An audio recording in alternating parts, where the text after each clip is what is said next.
gente. Boa noite. Eu queria agradecer aos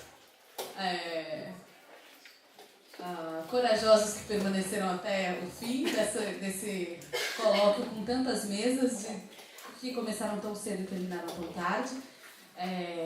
E essa é a nossa conferência de encerramento, que muito nos honra, com a doutora Rosa Cardoso, que, bom, dispensa apresentações, mas de qualquer maneira, vou dizer o que todos nós já sabemos, foi uma importante advogada de presos e perseguidos políticos durante a ditadura, de pessoas de enorme relevância, ainda que não existam hierarquias entre pessoas que passaram por violações de direitos humanos. A doutora Rosa foi advogada de muitas pessoas que todos nós aqui admiramos, muitos resistentes que todos nós admiramos. Ela foi também comissionada da Comissão Nacional da Verdade, foi coordenadora da Comissão Nacional da Verdade e também da Comissão Estadual da Verdade do Rio de Janeiro, né? Instituições nas quais ela ocupou um importante papel de uma das principais interlocutoras dessas comissões da verdade com os familiares e os ex-presos e perseguidos políticos, né? A principal, reconhecida como tal pelos próprios, né? Enfim, o que a torna especialmente relevante. Então, passemos a isso.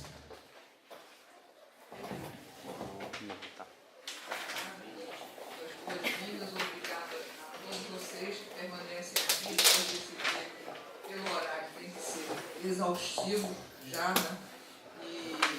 Mas eu prometo que não será uma conferência. Embora seja chamada de uma conferência, não seria nada adequado nesse horário, e depois de tanta emoção e da emoção que essa última mesa, né, nos fez sentir, devolver a isso, suceder a isso com um discurso acadêmico. De qualquer forma, eu não tinha pensado em fazer um discurso acadêmico. Eu sabia que esse era um colóquio que envolvia pessoas com diferente formação e extração. Eu tinha pensado em falar, né, faz um mês, mas há muito mais de um mês, eu acho, como disse a Ana Buxton, que nós, como sentimos todos, nós estamos obsessivamente pensando, sentindo e preocupados com esse tema, que é o retrocesso autoritário. O retrocesso autoritário está fazendo com que muitos de nós vamos aos sites de informação, os de nossa preferência e os antagônicos, todos os dias ver se tem alguma bomba explodindo perto de nós ou o que está acontecendo nesse sentido. Não é uma preocupação muito constante esse retrocesso que é visível, que é indeclinável, que a gente não pode imaginar. Todo mundo está vendo que há no país um retrocesso, um grave retrocesso autoritário. Então eu pensei, quando a Sam me chamou e disse que eu podia falar sobre qualquer questão relacionada com a Comissão Nacional da Verdade, eu pensei em falar da comissão, do significado da comissão, na perspectiva de ter significado um impulso à democratização do país, à democratização da sociedade brasileira, do Estado brasileiro, ou ter contribuído, como parece, uma primeira visão, dado que os militares constantemente falam, o nosso presidente constantemente fala, um impulso à recessão democrática, ao retrocesso autoritário. Nós vamos fazer aqui uma avaliação se essas instituições que conformam a chamada justiça de transição, o que é que elas significaram nessa perspectiva. Quando eu falo de retrocesso, um retrocesso autoritário, eu estou falando que nós estamos declinando de um regime democrático, de uma situação de democracia. Mas não estou imaginando nenhuma democracia como a que vocês me discutiram em mesas anteriores, um projeto utópico de democracia. Não, estou falando de uma democracia não num sentido, não com um modelo extraordinário, mas aquela democracia, aquela simples, reles, mas que já não é reles a essas alturas, democracia inscrita na Constituição de 88. Essa democracia que foi desenhada na Constituição de 88, essa democracia que nós pactuamos, né? Ela não era perfeita, ela tinha regiões muito atrasadas, mas ela punha em curso um regime, uma democracia representativa, com um conjunto de instituições que acompanham a democracia representativa, quer dizer, uma competição partidária, uma competição política estava permitida, uma inclusão de eleitorado maior, uma separação de poderes, um respeito aos poderes, que hoje ficou alguma coisa que a gente teria que discutir, que saiu de dentro do nosso cenário, esse respeito aos poderes, e que, enfim, uma Constituição que aproveitava, que estava habitada pelos grandes legados de nossa civilização.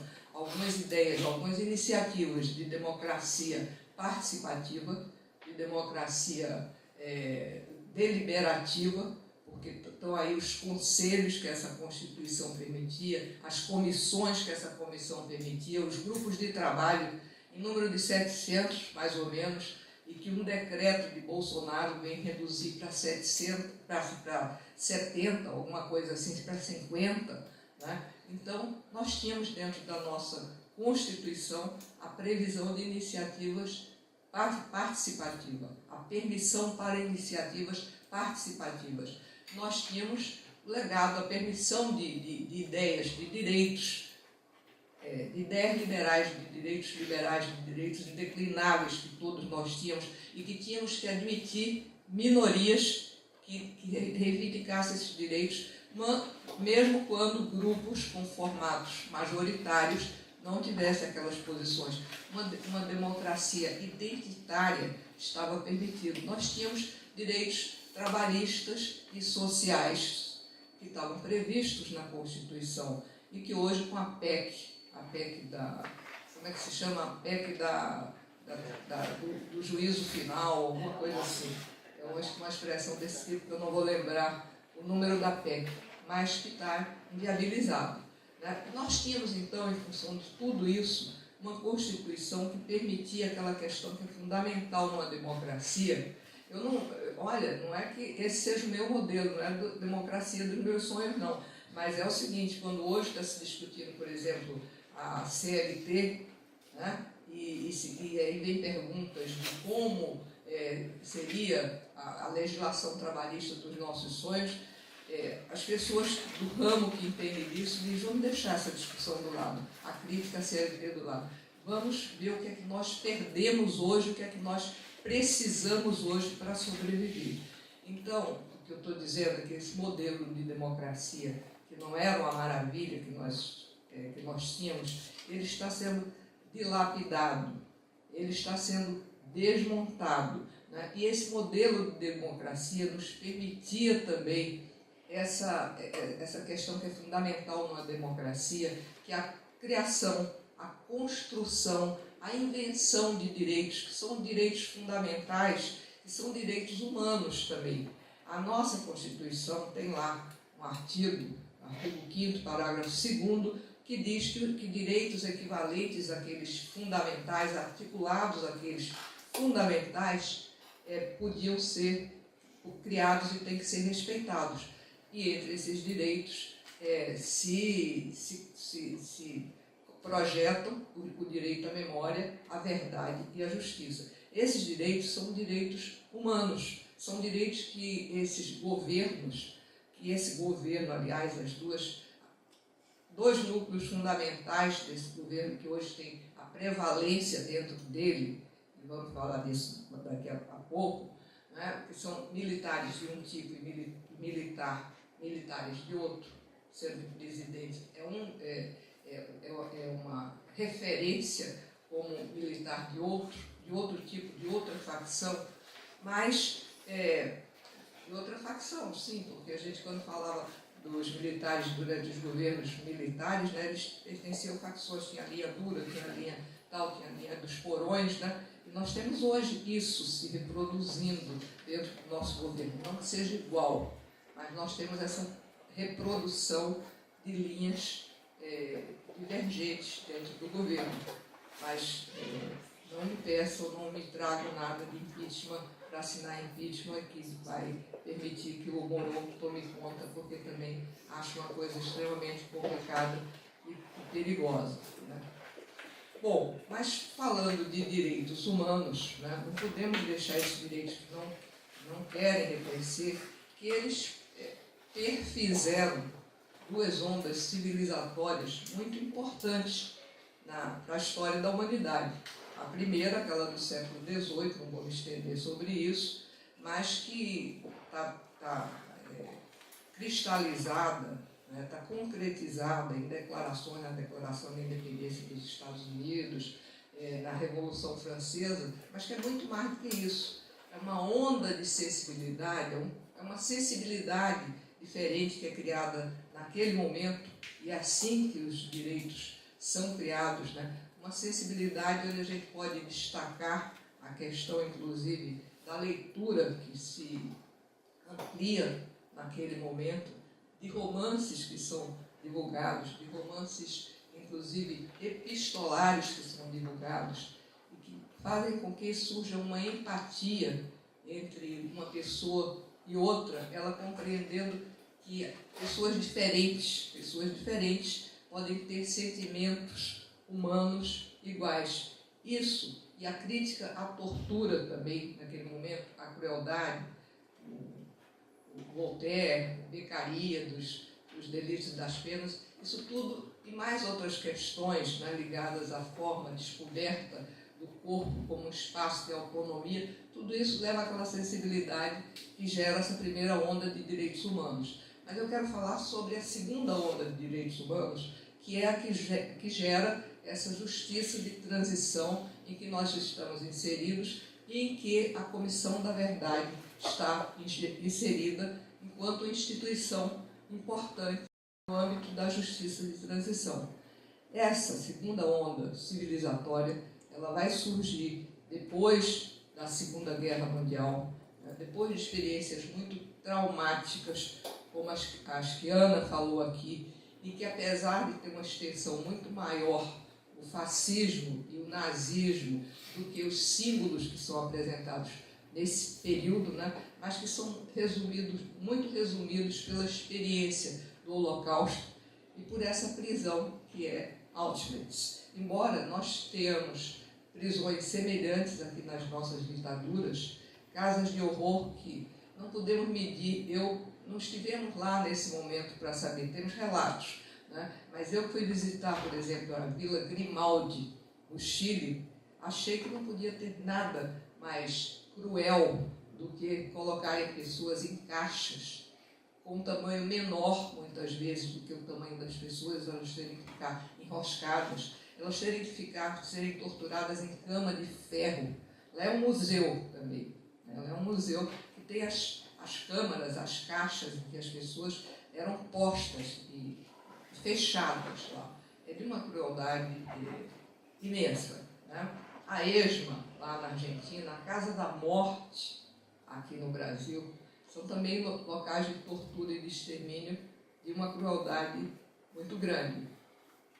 Há quem diga, né, que o tipo de tortura que foi aplicado em certos lugares no Brasil, inclusive, não tem comparação com outros lugares. Mas eu acho que a tortura é sempre incomparável, né? Porque como você vai dizer que tem um tipo de tortura que é mais cruel do que a outra, sem saber as condições de quem a sofreu? Uma tortura psicológica, por exemplo, uma tortura de privação dos sentidos, de privação de equipamentos que lhe tirem completamente a possibilidade de seus sentidos funcionarem, podem ser uma tortura de uma crueldade infinita, né? Então é complicado comparar essas questões. Mas foi esse símbolo, né, esse tipo de problema, de atrocidade que se dá na segunda, antes ainda e no curso da Segunda Guerra Mundial, que leva a uma sensibilidade, leva primeiro à justiça de Nuremberg, né, que não se põe como, um impulso, como uma influência, mas não, naquele momento ainda não havia a discussão de uma justiça de transição. Esse processo nas Nações Unidas vai ser um processo mais demorado de construção desse caminho para uma justiça em tempos de transição e que não deveria ser uma justiça de exceção, que deveria ser a justiça aproveitando as instituições que já estivessem em curso numa democracia normal. Então, essa justiça de transição é pensada, as vítimas e familiares que disputam, sem saber ainda muito bem essas categorias de direitos humanos aqui, mas que exibem o luto e a luta dos seus entes perdidos aqui e que pedem justiça, né? Porque as primeiras lutas aqui, todas as lutas, essas lutas de memória e verdade, têm sempre um norte na justiça, né? Qualquer pessoa que tenha uma afronta, sofre um abuso muito grave, o que é que ela diz? Eu quero justiça. Né? As pessoas querem justiça. Mas a verdade é que justiça está ligada à memória. E a memória, mesmo sem justiça, tem os seus efeitos. É muito significativa a memória. E a verdade, mesmo sem justiça, sem a instituição específica de justiça, é significativa. Então, no Brasil, essas lutas por memória, verdade e justiça vão se organizando. Vocês já conhecem, não vou falar disso, porque aqui o caminho não é igual ao caminho seguido por outros países, né? Mas nós tivemos esses dois órgãos que fazem reparação, a Comissão Especial para Mortos e Desaparecidos e a Comissão da Anistia, são órgãos extremamente atuantes, a respeito de períodos que a Comissão dos Mortos e Desaparecidos, inclusive, sofreu uma certa paralisia, mas são órgãos com um trabalho muito importante e que não é um trabalho igual ao da Comissão da Verdade, porque a Comissão da Verdade era uma comissão datada, uma comissão que tinha 2 anos para funcionar. E esses órgãos não tinham objetivos, né, como a Comissão de Mortos e Desaparecidos, descobrir o paradeiro e as condições de desaparecimento de um conjunto de pessoas. Então, são comissões com vida muito mais longa, com uma produção muito significativa ao longo do tempo, tanto em matéria de publicações sobre essa problemática, como em matéria de trabalho que fizeram em certos cemitérios, iniciativas assim como Perus. A Comissão de Anistia fez um trabalho também muito significativo para quem não conhece de perto isso e que está sendo desmontado. Foi o trabalho eles ouviram lá aproximadamente 75 mil pessoas. Imagina o que é ouvir essa quantidade de pessoas. E quais são os passos necessários para passar de uma reparação material a uma reparação simbólica e percorrer todos os estados, a maioria dos estados do país, levantando lá os casos, divulgando, fazendo uma campanha em torno dessa questão, pedindo perdão às vítimas em nome do Estado, impondo essa situação do Estado, pedir perdão. Então, foi um trabalho muito significativo. E depois, também, de reparação moral, de reparação psíquica, né? Quando começou a contratar os trabalhos de clínica, de testemunho, tudo isso. Um trabalho muito significativo. Agora, a Comissão da Verdade era muito esperada, muito ansiada, porque a Comissão da Verdade, como é muito sabido também, ela dá voz direta às vítimas, ela ouve a versão das vítimas.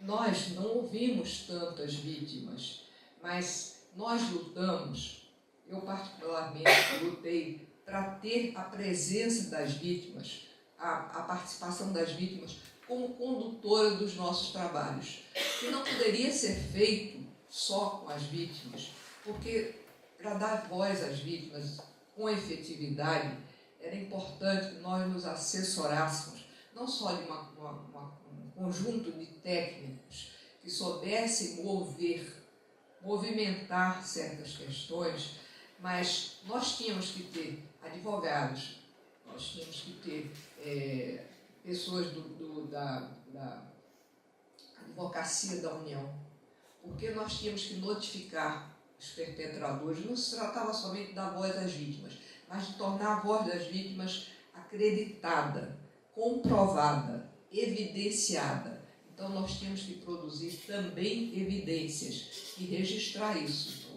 não podia ser assim extensivo a questão de ouvir as vítimas, como se fez na Argentina. Porque na Argentina, quando se fez quando se desenvolveu aquele projeto e aquele livro do Nunca Mais, né, foi um primeiro passo, ouvindo que era silenciado. Nós, quando tivemos a Comissão da Verdade, era 50 anos depois. 50 anos depois, então, muitas histórias já se sabia, agora nós temos que dar credibilidade. E nós trabalhamos com equipes com perícias, nós visitamos e periciamos um conjunto de instituições de morte, de extermínio, de massacre, de tortura, as mais importantes, as mais significativas, as mais simbólicas do país, os DOI-CODES do país, né? E instituições de outras armas também, que não eram só o exército. Nós fizemos perícias em laudos que indicavam a causa das mortes, de desaparecidos, de mortos, de assassinados, mas que indicavam causas falsas, né? Que diziam que havia resistência. Peritos puderam reconstituir esses laudos, indicar que aquelas versões não eram verdadeiras, podemos retificar alguns laudos. Nós chamamos os violadores, os perpetradores, muitos não responderam, desapareceram, sumiram, para não serem trazidos em condução coercitiva pelo Ministério Público. Alguns se internaram em clínicas, mas mesmo assim mais de 1000 prestaram depoimento à Comissão da Verdade. E nós tínhamos que fazer realmente uma notificação massiva para eles virem, porque havia determinadas regras para nomear os autores, para responsabilizar as pessoas. E a Comissão da Verdade também nomeou os autores. Somente 2 comissões no mundo nomearam autores antes da Comissão da Verdade, a de Serra Leoa e a de El Salvador.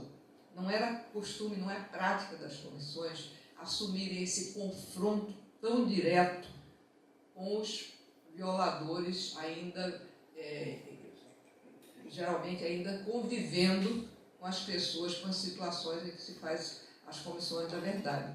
Né? E isso gerou muitas reclamações, os que foram nomeados autores, que não admitiram também o critério que nós adotamos, e que foi um critério do nosso direito penal, que diz que autor não é somente quem enfia a faca, quem dá o golpe, mas também quem manda fazer isso.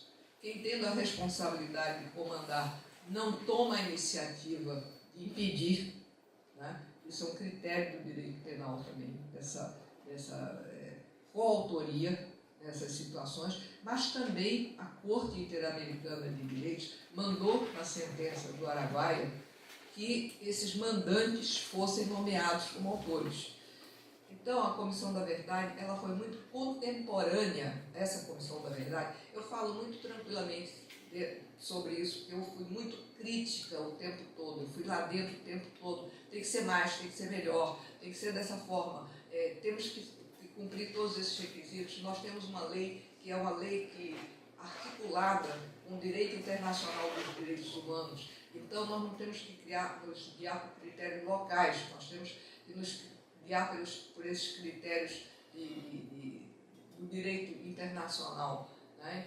Nós temos que reconhecer apontar a responsabilidade, nós temos que pedir a revogação, não a revogação da lei da anistia, que é a forma mais equivocada como se fala isso, a forma mais primitiva como se fala isso, mas o que se queria era que não fossem aplicados, que os artigos que prevêem a anistia não fossem aplicados aos militares. Nós dizemos isso com clareza nas recomendações.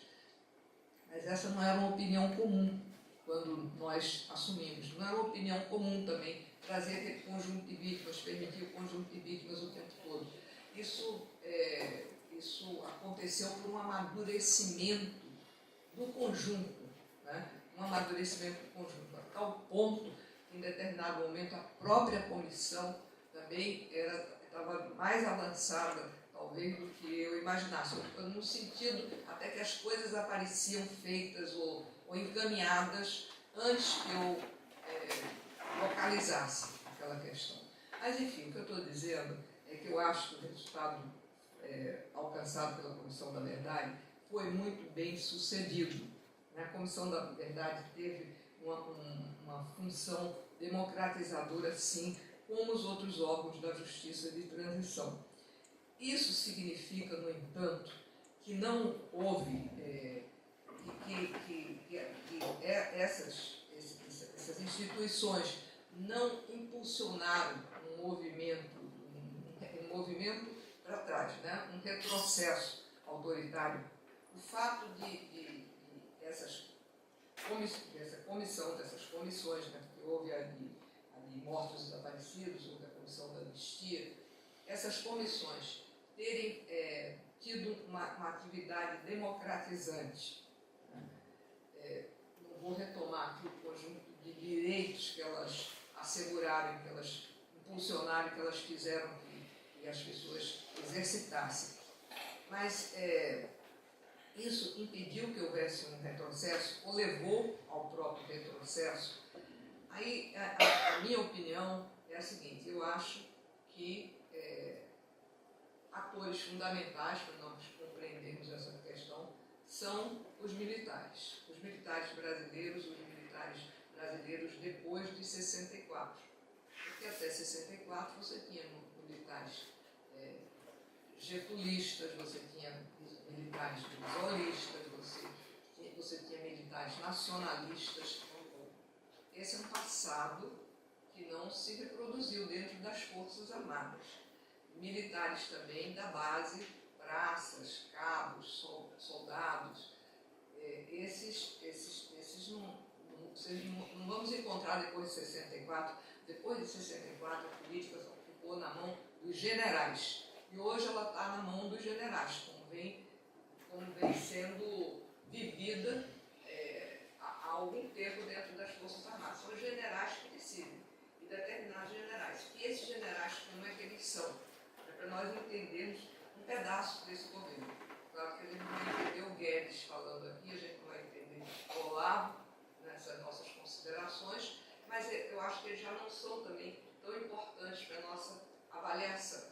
Né? Do ponto de vista dos militares, caracterizando-os muito brevemente, eu acho que eles são intervencionistas, ou seja, de uma forma mais delicada de dizer que são golpistas, desde a República, né, que eles confabularam atos civis e na hora H o Deodoro proclamou a República, até um conjunto de intervenções que eles tentaram fazer, a Revolução de 30 foi civil militar, e depois vários levantes, sempre querendo participar, tutelar, intervir no governo para dar as suas normas, estabelecer as suas normas de como a coisa podia funcionar de uma forma correta. Né? E agora, né, depois de 64, eu estava dizendo que eles são intervencionistas. Eles são conservadores. Sem nenhuma dúvida, eu diria que eles são os generais e aqueles que eles comandam, que eles modelam, pelo menos, ao politicamente correto. Eles identificam esses militares que estão no governo, que são anticomunistas, tudo bem, mas eles invertem o signo e vão ver comunismo, né, no nosso pluralismo. Né? Então, eles acham, a partir daí, todos nós, intelectuais e ONGs, organizações, todos são comunistas ou são adjacentes do movimento comunista internacional. Né? E a partir daí, né, eles que são beligerantes, tem a lógica da guerra o tempo todo, estamos em guerra. Só que a interpretação que eles dão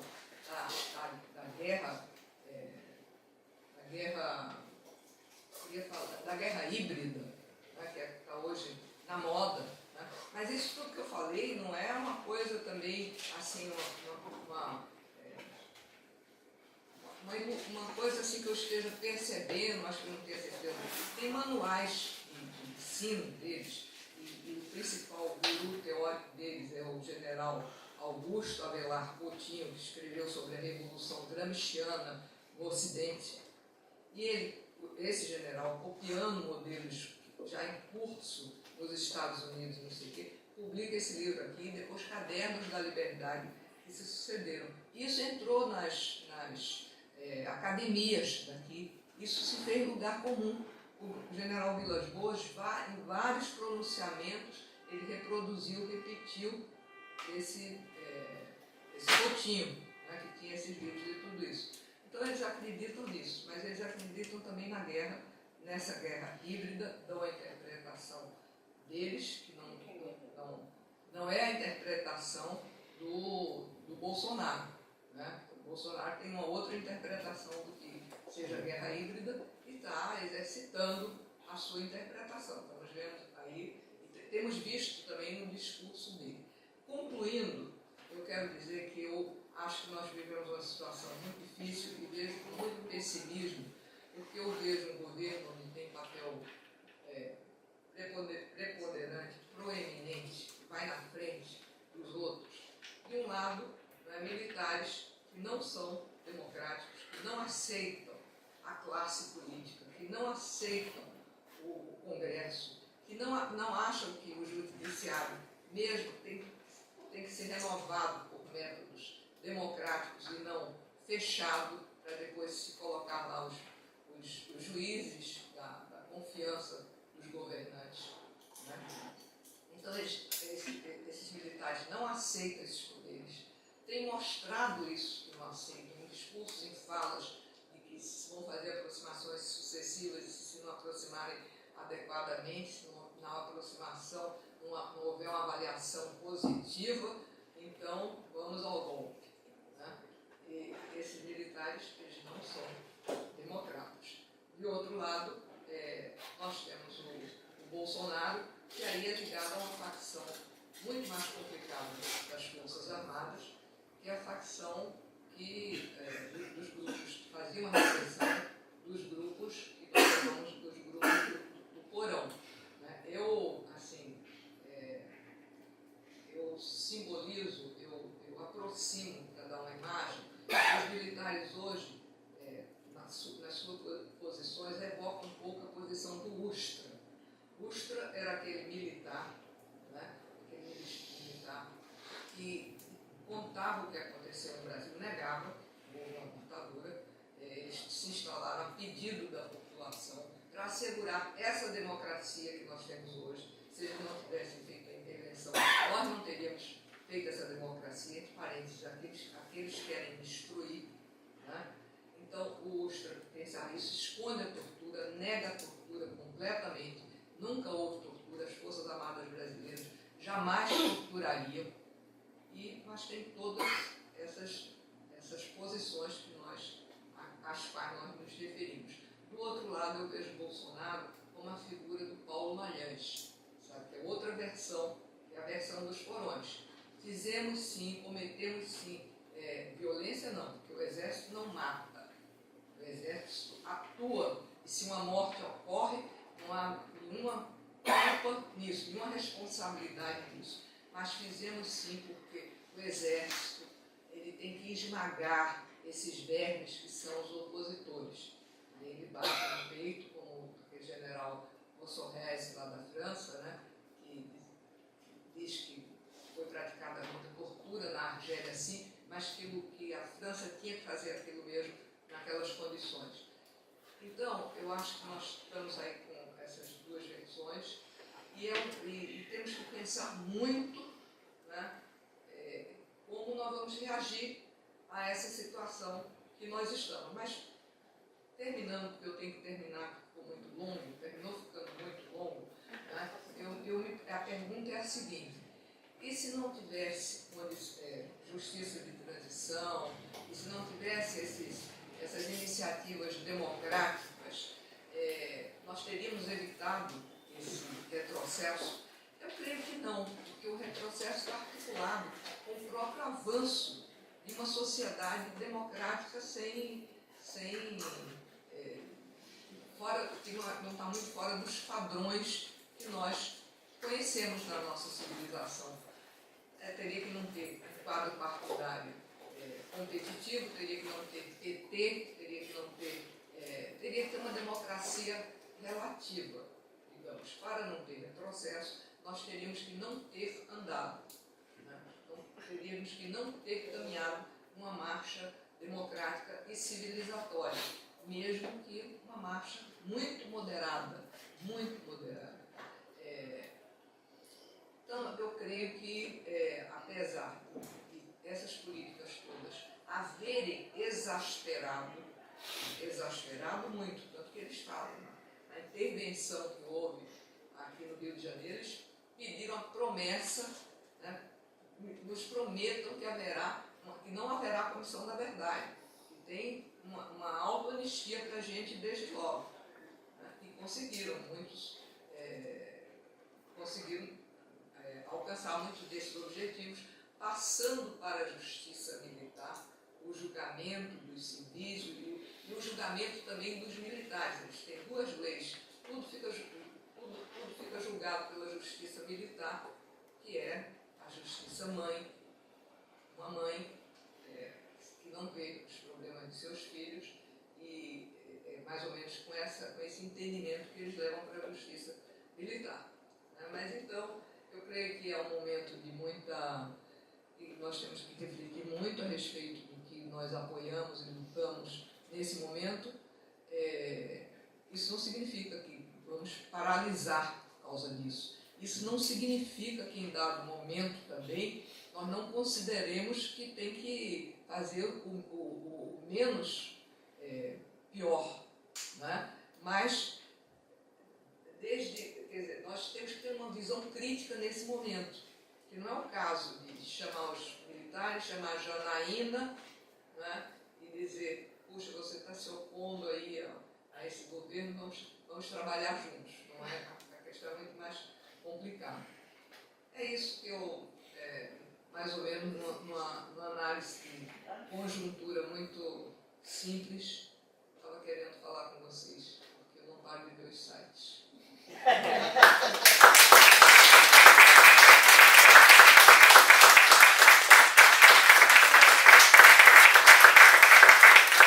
Do IESP, gostaria de dizer que a casa está muito honrada de receber a doutora Rosa Cardoso aqui, palestrando para a gente, fechando esse evento maravilhoso que ocorreu aqui nos últimos 2 dias. Eu gostaria só de dizer algumas coisas. Eu acho o seguinte, quer dizer,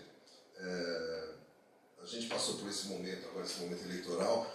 Eu acho que, como produto do momento eleitoral, bateu um desespero muito grande das pessoas, na verdade. Eu lembro que logo depois das eleições, ou mesmo entre o primeiro e o segundo turno, as pessoas do campo progressista, não é, estavam muito desesperadas, né, depois da eleição, prevendo coisas assim apocalípticas e tudo mais.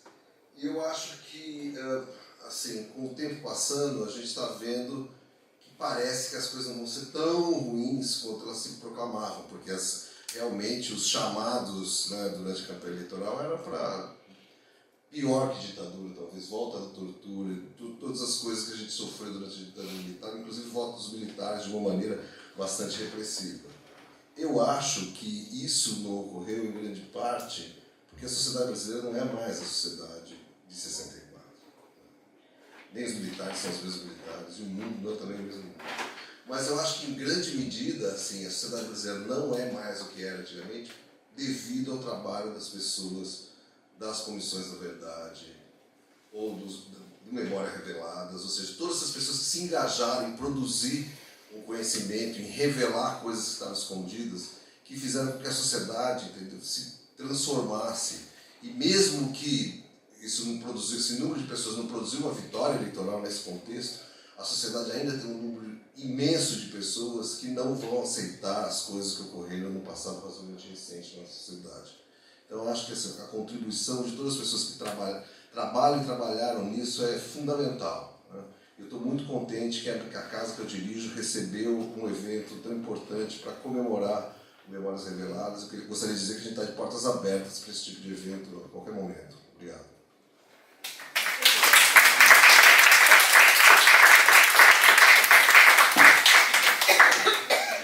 Bom, gente, eu queria agradecer imensamente a Rosa, e eu acabei descuidadamente não falando no início, mas eu fui assessora da Rosa por mais de um ano, tive essa honra e porque aprendi muito a lidar com várias coisas democráticas e com a sociedade civil. Bom, gostaria de agradecer muito a excelente conferência da Rosa e a todos os palestrantes. Nós tivemos 2 dias excelentes, né? A gente tinha expectativas altas e mesmo assim elas foram superadas. Eu queria agradecer em nome da comissão organizadora a todos vocês e agradecer a plateia também que resistiu a tantas palestras, né? A comissão organizadora é formada por mim, pela professora Cristina Buarque aqui do IESP também, pela professora Inês Estampa, da PUC-Rio e do Arquivo Nacional de Memórias Reveladas, pelo professor Vicente Rodrigues, do Arquivo Nacional de Memórias Reveladas, né? Assim como o João, eu tenho certeza que a Cristina endossa junto comigo, é uma honra fazer parte da comemoração dos 10 anos do Centro de Referência das Lutas Políticas no Brasil, 1964-85, Memórias Reveladas, que tanto contribui para a democracia, para os direitos humanos, para a justiça de transição no Brasil.